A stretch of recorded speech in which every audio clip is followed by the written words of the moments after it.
BJP চৰকাৰ চলি আছে এই চৰকাৰখনৰ নিচিনা থাৰ্ড ক্লাছ আৰু ননসেন্স চৰকাৰ আমি কেতিয়াও দেখা নাই আসলতে ননসেন্স বুলি ক'ব লাগিব কাৰণ আপোনালোকে নিশ্চয় দেখা পায় যে যোৱাকালি যেটো ঘটনা সংঘটিত হ'ল লখিমপুৰ জিলাৰ ফুকনহাটত উচ্ছেদৰ নামত যেটো কাম কৰিলে তেওঁলোকে আপোনালোকে নিশ্চয় দেখিছে যে এতিয়া খেতিৰ বতৰ কঠিয়া পাৰি থৈছিলে চৰকাৰী ভূমিত তাৰ পাছত এই কঠিয়াখিনি কেনেকুৱা ধৰণে বুলডোজাৰ চলাই আপোনাৰ টছনছ কৰি পেলালে সেই কথা আপোনালোকে নিশ্চয় দেখিছে এনেকুৱা অমানৱীয় চৰকাৰ থাকিব পাৰে নেকি বাৰু আপোনালোকে চাওক যিখন চৰকাৰে আসলতে কৃষকৰ কাৰণে বহুত কাম কাজ কৰাৰ কথা কয় পথাৰো আমাৰ বজাৰো আমাৰ বুলি কয় এতিয়া পথাৰো আমাৰ বজাৰো আমাৰ স্লোগান যে নৈতিক অধিকাৰ হিমন্ত বিশ্ব শৰ্মাৰ আছে নেকি সেই কথাটো কক আপোনালোকে কালি আপোনালোকে নিশ্চয় দেখা পালে এটা হৃদয় বিদাৰক আসলে ঘটনা যে গুনগুন সেটিয়া নামৰ এগৰাকী ছোৱালীয়ে তেওঁ ভিডিঅ' প্ৰস্তুত কৰিছে তেওঁলোকে কঠিয়াটো খিচি থৈছিল চৰকাৰী মাটি তেওঁলোকে এদিন সময় বিচাৰিছিল এদিন সময় এতিয়া চৰকাৰে দিব নোৱাৰে জাতি মাটি ভেটি চৰকাৰ এনেকুৱা নেকি আজি খিলঞ্জিয়া মানুহক এদিন দিব নোৱাৰে সময় চৰকাৰী ভূমিত তেওঁলোকে যেনিবা আপোনাৰ কঠিয়াটো পাৰিলে তাৰ পাছত কঠিয়া উঠাই আছিল ৰাতি দিন তেওঁলোকে কঠিয়া উঠাই আছিল তেওঁলোকৰ কথা নুশুনি তেওঁলোকে এদিন সময় বিচাৰিছিল তাৰ পাছতো কিন্তু চৰকাৰ প্ৰশাসনে লখিমপুৰ জিলা প্ৰশাসনে গুনগুন সেটিয়াৰ পৰিয়ালৰ কথা নুশুনিলে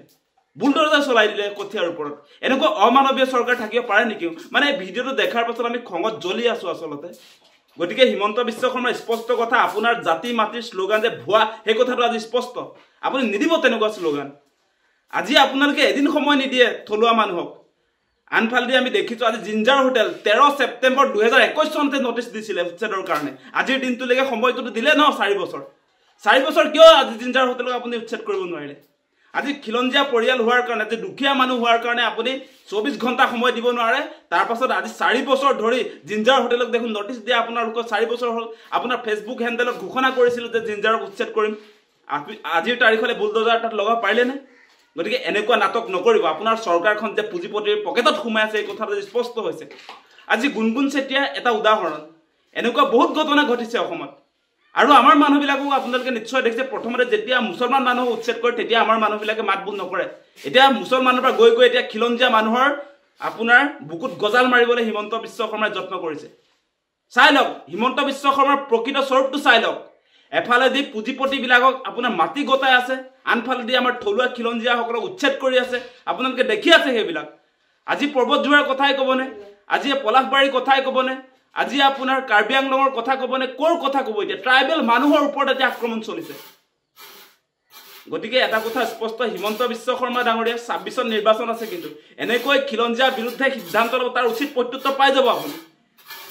মানে এনেকুৱা ধৰণৰ কাম কৰিব পাৰে নেকি আপোনালোকে কথা ভাবি চাওক এটা খেতিৰ বতৰ এতিয়া আপোনাৰ খেতি পথাৰত কৃষকসকল ব্যস্ত হৈছে সেই সময়ত তেওঁ আপোনাৰ কঠিয়া তলি উচ্ছেদ কৰিছে কেনেকুৱা ধৰণৰ মেন্টালিটি থকা চৰকাৰ এখন গতিকে অতি স্পষ্ট কথা এই যে গুনগুন সেটিয়াৰ পৰিয়ালক যাৰ আসলতে আপোনাৰ কঠিয়া উচ্ছেদ কৰিলে তেওঁলোকক উচিত ক্ষতিপূৰণৰ ব্যৱস্থা কৰক আৰু এনেকৈ ফটোৱা কাম কেতিয়াও নকৰিব সেই কথা সকীয়াই দিছো